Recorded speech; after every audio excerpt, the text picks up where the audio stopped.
will be a +4.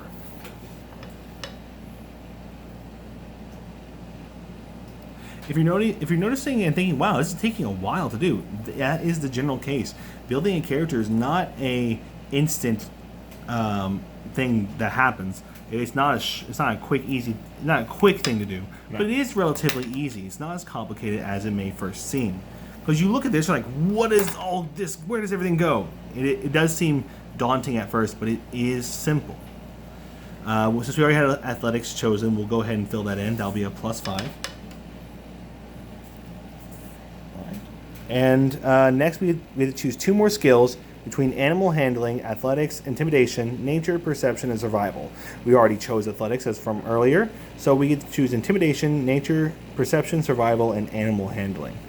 With this character, what do you think you should do?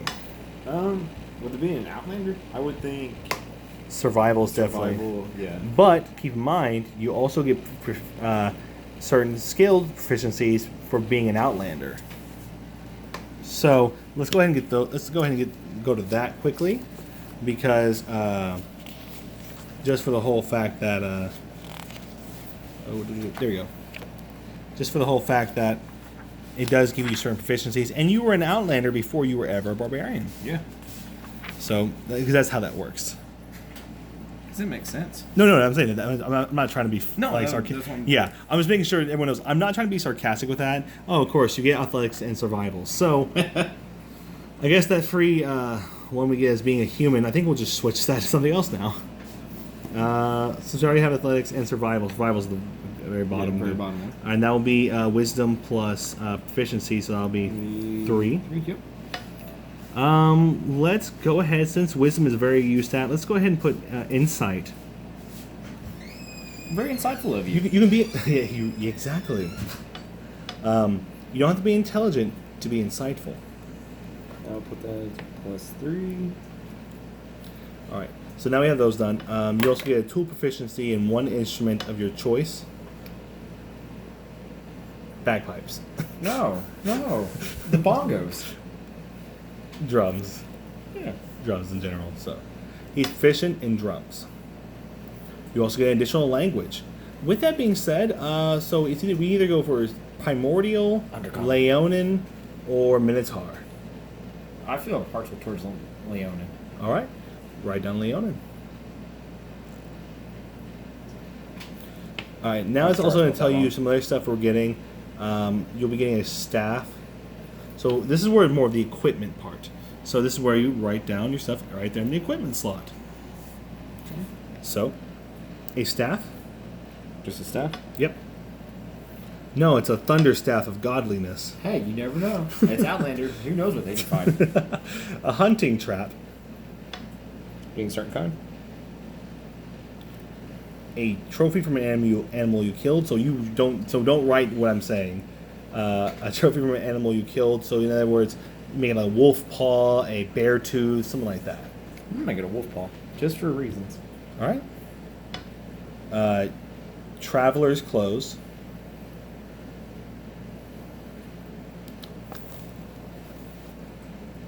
And 10 gold. The second most important thing on all of D&D. All right. We'll get into the other things about our character, aka our personality and ideals, bonds, and flaws, and also to our special features as an Outlander. We'll get into that in a minute. We're going to finish up Barbarian, which we're almost done. Finally, those last 2 skills. We already have athletics and survival out of there. Mm-hmm. So animal handling, intimidation, nature, perception. Definitely intimidation. I think perception. I think those are the 2 we go for. Because your guy has to be able to perceive the threat coming at him, and he has to be able to intimidate bears when they come to try to steal his food. Hey, he just drills them. And then he's like, whoa, hang on. All right, then. Okay. So, with our charisma being a 0, that's not going to get much of a boost from... All we're getting is proficiency bonus, so it'll be a +2. But +2 is better than 0. That is very true. Turn that into a +3. Because broken reasons. Right.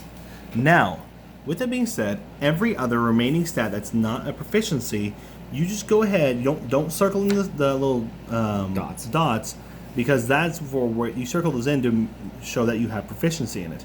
The rest of it, you go ahead and just fill out as is with the individual's corresponding stat.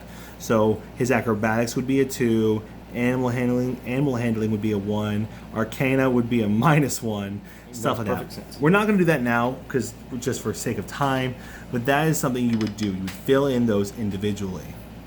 Next up, we have the rest of the equipment. You can choose between a great axe or any martial melee weapon. So, do you plan on being a guy wielding just a big weapon in one hand, or you want to be a dual wielding barbarian? Just for simplicity, we'll just do a great axe. All right, because if you do any other martial weapon, you could be like a great sword, a maul, any type of large weapon as you want to be. You could be that barbarian who only wields a halberd. It just depends on you. Go ahead and because it's going to be our primary weapon, go ahead and write up here under the name of. Hold on. Right here is where we write the name of our attacks. So go ahead and write down great axe.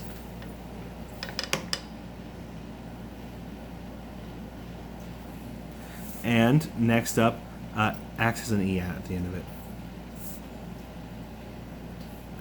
I'm trying to go with the whole barbarian thing. The whole intelligence of 8. Yeah. 8 intelligence would mean that that the character would not be the brightest crayon in the tool shed. Exactly. Sometimes Luke's not the brightest crayon in the tool shed. You're not wrong. That's why I'm the barbarian of the group. Okay, so next up we have our attack bonus. So what our attack bonus is, in this case, because a great axe is a standard martial weapon, that means it's all damage that'll be done with it will be involved using strength. So its attack bonus would be off our strength monitor, which is +3. Now, attack bonus is not the hit bonus, which that's for a whole other video. That's for combat, which we'll do a separate video all about combat. All right, next up is the damage type. It's going to do, I believe it's Be slashing. Is it? I'm trying to remember if it's 1d12 or 2d6. I think it's the. I think it's a 1d12. I think it's 2d6. Or Great. Nope, I was wrong. I was thinking the maul. The maul is 2d6, and the great sword is 2d6. oh, okay. The great axe is 1d12. Huh. So The great axe is slightly worse than the great sword. depends. I'm saying in terms of because it's doing slash. They're both doing slashing, and technically your lowest you can roll on a d12 is a 1. The lowest you can roll on a 2d6 is 2. Yeah, fair. So, next up we get either 2 hand axes or any simple weapon. I think we'll just go with the hand axes. Yeah. Keep it simple. So put that down. I mean, actually, if we're keeping it simple, we just pick any simple weapon. But don't. All right. Now definitely put those up there. Put hand axe.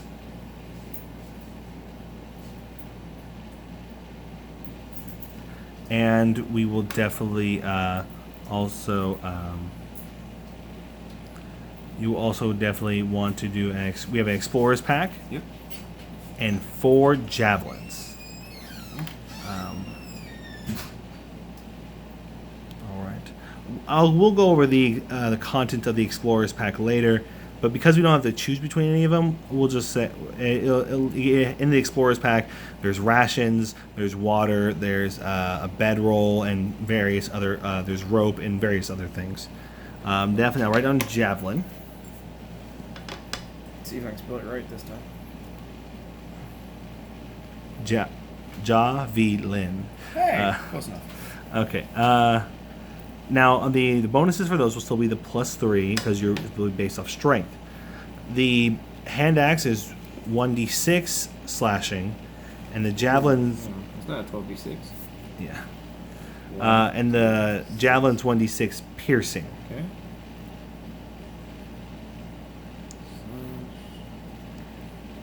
Hi. All right. Next up, we have features and traits, which the first one we're going to do here is Rage, the prime example of what it is to be a barbarian. Barbarian. Yes. In a battle, you fight with primal ferocity. On your turn, you can enter a rage as a bonus action. Now, here's the thing. You do not have to write down the entirety of what this is on your sheet. Now, I do recommend for new players that you do at least put as much as you can on there. Because you're thinking, I have to put all my feats and traits in this one block? No. No, you do have a secondary block all here for additional features and traits. So for newer players, definitely write out everything, but we're not going to write everything out just for simplicity's sake. Or something you guys can do is, I've had new players do this, is put their page number of what it is. That is also a good tip. So we'll do that for here. So 48. Page 48.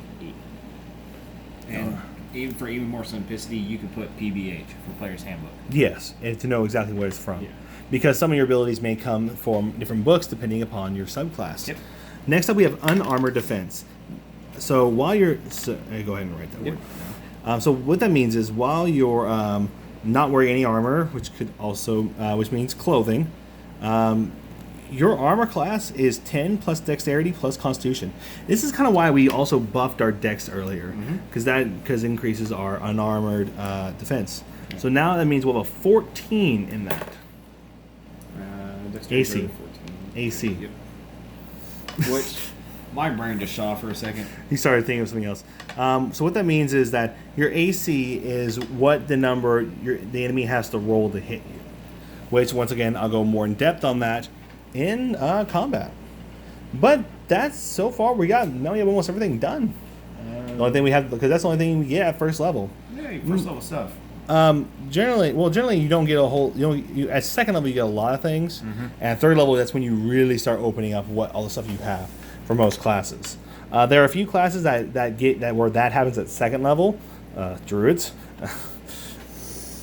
and Separate level. druids and warlocks. Those are the fun classes. They are actually. They are actually very fun classes. Druid and warlock is just they have a lot to them. Okay, so now back to the origin of us being an outlander. The thing about being an outlander, it means that you can kind of be whatever you want to be. There's no real thing limiting what your overall your alignment is. Yeah. So alignment effectively is whether you are someone who is who is just absolutely pure good, someone who's pure evil, someone who is in between, someone who is a good person but occasionally does things that aren't that would be considered somewhat mean, uncaring acts, but do so for a better purpose. And there are some people who who do evil things but have a code they live by and will never tell a lie and I view whatnot. I view an outlander as probably neutral. Generally, they would do what they need to survive. Outlanders are generally tend to be relatively neutral. So this depends. Are you a outlander with your own laws and code? Are you an outlander who just does things on a chaotic whim? Or are you just at the true neutral where you just do as what is necessary? I would say a true neutral because... Well, it isn't what this outlander can be. It's about what you want this character to be. Does Billy Bob Thornton want to be true? Does Billy Bob Thornton want to be true neutral, or does he have a code instead of laws he goes by, or is he neutral good? Where he leans more, where yes he is neutral, but he leans to do more good acts. Yeah, let's go a route I don't go down very often. True neutral. True neutral. All right. So someone who have given enough things that he wants or likes, he will do either the greatest of good or the darkest of evil, depending if the prize is worth it. Yeah. All right. So with that being said, our origin. Let's go ahead and figure out what our origin is as an outlander. So go ahead and roll the D10. That was the D8. That is a D10. You leave me alone. I can't count. Intelligence is not good. It's perfect for a kids video. As a 3, so you had a homestead out in the plains. This is an origin. It's not a. So this would be on the other page. Backstory. So just write down. Grew up on the homestead.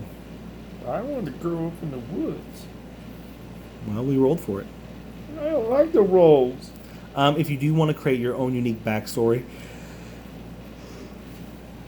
on page 130, I believe it is. It's on page 420. Sorry about this. This is terrible camera work. Better than my shaky hands. It's one. There it goes. Starting on page 126. No, it's 125. On page 125, it tells you how to customize a background. So that way, you can make your own custom background and then get the appropriate skills and abilities to fit the background. All right, then now we have our feature, Wanderer. What was that? Dion, the 50s and 60s singer. He had a song called "The Wanderer." I'm not going to attempt to sing it. One, not because I can't, but because don't want copyright to be a thing. We're okay. We're small enough. That's hopefully one day we won't be. Well, we'll get there. All right. You have an excellent. So this is a feature. Write down the Wanderer. So you'll have a natural memory for maps and geography. You'll always be able to recall the general layout of your terrain, and also find food and fresh water for you and up to 5 people each day. So this is a very ranger ability, which is really helpful to have. Player's Handbook 136. Good. All right, now we do this to characteristics. Let's build our character from absolute randomness. All right, Jesus, be with me. All right, D8. All right, so now depending on what he rolls, we'll get one of these many different choices. I hope it's 8. Which one's 8? I was in fact raised by wolves. Joe? So one of my favorite things about some of these personality traits, ideals, bonds, and flaws. Some of them are actually just funny. Like they're somewhat a joke thing, but they're still legitimate. All right, go ahead and roll. 8. 7, close. Damn it. You feel far more comfortable around animals than people. Yeah, I'll take it. I mean, you only own like 12 dogs. Sir is only 426.9. Is that a number? Yes. Intelligence 8. God damn. Oh Lord.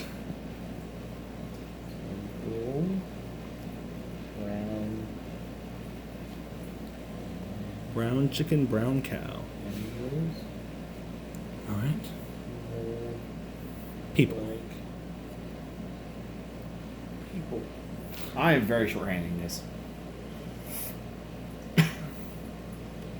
No, it's actually almost exactly what that thing is working. No, like people? Well, I'm saying I feel more comfortable around animals than people. That's almost exactly what you wrote. Roll D6. Orange Jesus? All right. 6. And that works out for us because it is glory. You must earn glory in battle for yourself and any clan.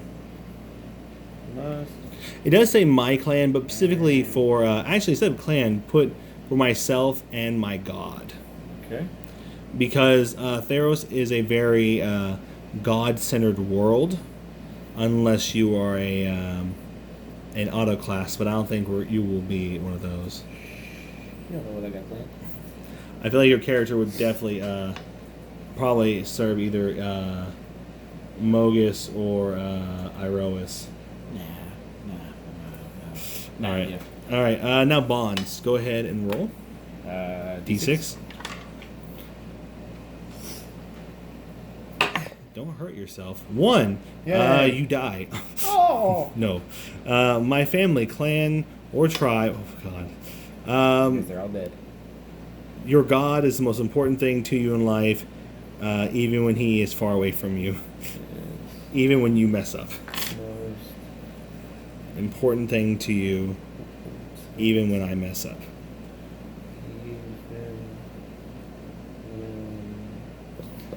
I'm changing up these a little bit just to fit the theme of the campaign. Even when I do bad. Okay. All right. Now roll again. One last d6. You are enamored with ale, wine, and other intoxicants. Me love being high and drunk. No, intoxicants. Other alcohol. Pretty much, Yeah. you're I drunk. love liquor. Yeah, I love liquor. The not so successful spin-off to I Love Lucy. That's what happens after. During. All right. Kids, we went down a dark turn. okay. Don't talk to us about this. All right. Parents. All right. So that is the overall gist of building a character. The only thing we have to do now is some brief minor things about the world of Theros, because this is not the normal for a character, but in the world of Theros, you are given supernatural gifts. You do not have to have these in this world, but I highly recommend as a DM, if you're going to build a world in Theros, give your players supernatural gifts. They're fun. The first one allows you to pretty much play as a robot, but we're not doing that. What? Android. The iconoclasts are those who clearly believe in the very visible gods, but they do not worship them. Heroic destiny means you are very hard to kill. Inscrutable means you are blessed by a Sphinx for probably being smart or stuff, so we're skipping that. Oh, no. That's what Lifelong companion. This is where you are all about. It's kind of like being a pseudo paladin without being a paladin. I mean that very lightly. Nyxborn, you want to be a part of the fabric that made up the gods and be and have some great resistances, but not be immortal anymore. Nope. Oracle. Nope. Nope. Pious and unscarred. So I think unscarred pretty much makes you Achilles. Pious is what it sounds like. You are very loving of your god, and you've shown it in your many acts. So I think the things we'll choose between are either the pious, unscarred, and heroic destiny. Let's go with pious, because that's something I've never really ever had hand in. Well, mainly also because piety is a Very new thing. new thing for D&D. Yes. I know there has been systems previously, but this is definitely one that it's new for 5e. Yes. All right, so start off. You have a pious protection as a feat. Let's go with pious. P-I-O-U-S. Yes, Okay. but don't worry, you don't owe me nothing. Protect. You don't owe me an S or an R or a T. Pious P. protection. Protec. Just put protect. Okay. This is so you're going to put. I put TH 17 because Theros. All right. Next is religious study, which means you'll have advantage in intelligence religion pertaining to your chosen god. So this will be the only. So when you're doing any religious check for your god, you'll actually get you won't have a minus, you'll have a +1. I know a thing about my god. Hey, smart.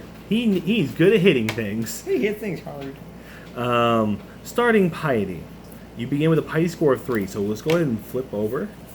Now, this point, put piety score 3 up top in your allies' organizations, because that's what this is. This is because it's a devotion to your god. Now, the final thing before we're done for this video today is choosing a god to be pious to. The thing that hits hard. Theranos. Yeah, he does. So we have several different gods in this world. Athreos is a god of passage. Ephara is the god of polis. Erebos is the god of the dead. Hold on, we're almost there. Heliod is the god of the sun. Zeus. No, but actually not really Zeus, honestly. I will always call him Zeus. Yeah, I understand why, because Yeah. he's the leader of the gods. Yeah. Iroas, god of victory. I think he's one of the better looking. I like his design a lot. Yes. Karametra, god of harvest. I find it interesting they refer to all of them as God. They don't refer to them as God or Goddess, so it's just God. It's interesting. Keranos, God of Storms. My favorite of the gods. So dope. I like that armor a lot, I think. Oh, it's gorgeous. This is Clothis, God of Destiny. Krufix, God of Horizons. I did a verbal campaign where he was an integral piece to the whole thing. Nice. Before it even had the book, it was just before this book was out. It was a verbal campaign of just whatchamacallit, Magic the Gathering, between the different worlds. The main guy was a planeswalker, so. Wasn't that with Devin? Or not Devin, but Dustin, yeah. Mogus, God of Slaughter. Nylia, God of the Hunt. Which I could argue that could be my god. It could be. Farrakut, God of Affliction. Totally your god. Finex, God of Deception. Oh, that's him. That's who you serve. Yes, because I'm smart enough to deceive people. Perforos, God of the Forge. And finally, Thassa, God of the Sea. That's who my god is. I worship. I grew up on the homestead. I worship the sea goddess. The thing I've never even seen before. What's the sea? I worship you. What? Do you even know what I am? Nope. Nope, but I worship you. Why do I always get the dumb ones? He's like a puppy. So- I guess I'll keep him around. I think we've narrowed it down between either Iroas or Nylia. Nylia. All right, so we'll go over to her. I just passed it. Look at you passing stuff. I know, it's amazing. All right, so Nylia, God of the Hunt. Now, here's the thing. There's a lot of text here about her. This is mostly for the DM. It's not really too much there for helpful to people. Down the bottom corner. Now, here's the thing. Nylia's champions tend to be neutral, and usually neutral, but often good. Suggested classes are Barbarian, Cleric, Druid, or Ranger. Look at me. Suggested Cleric domain would be Nature. Suggested backgrounds would be Folk Hero, Hermit, and Outlander. So we hit all the nails. Look at me. Now with Nylia's favor, let's roll to see how we won her favor. Roll a d6. We don't have a green die. And Not green d6, sadly.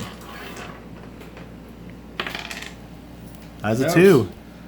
You healed an injured wolf, which revealed itself to be Nylia in disguise. So we would put that under. Yes, that's the Nylia's organization. Or backstory. I put it under backstory. That's very story filled. I healed wolf. It was Nylia. Alright, now roll one more. This will be your ideals towards her. D6. Yeah. 6. Alright. You won't sully your body or soul with the taint of civilization. That. Only value.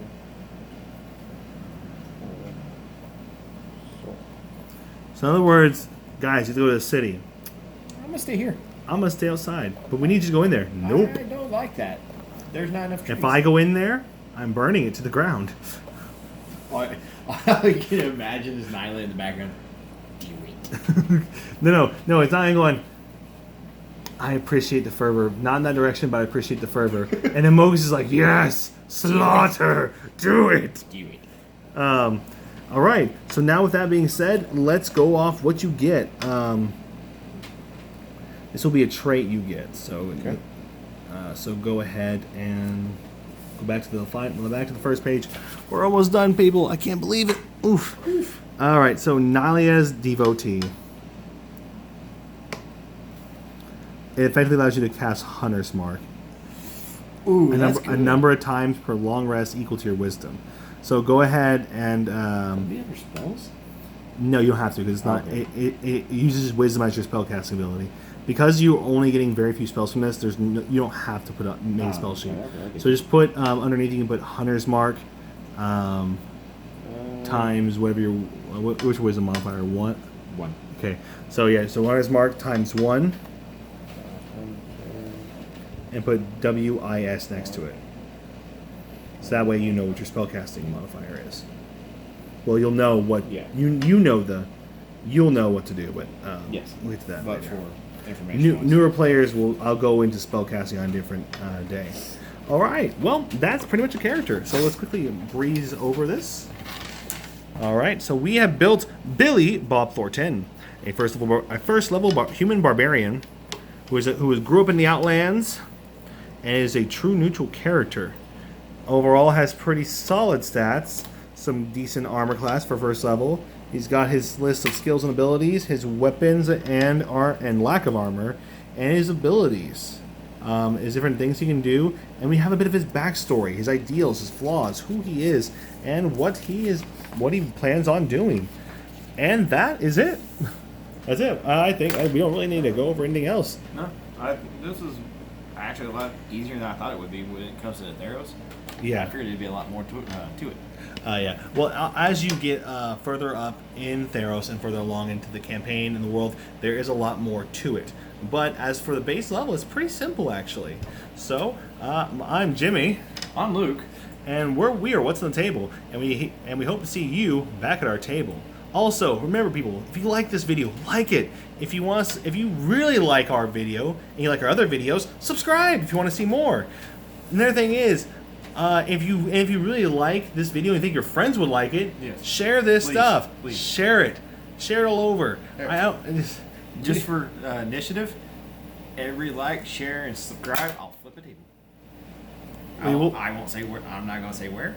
And we don't have to show it on video, but eventually we will actually better idea, guys. If we get to 100 subscribers by the end of this year, we'll film Luke flipping a table. I'm not gonna do my table. Oh no, we'll flip a table. DZ. All right. Do DZs. Oh God, no. All right. See y'all next video. Bye. Have a good time. Why'd you wait before you?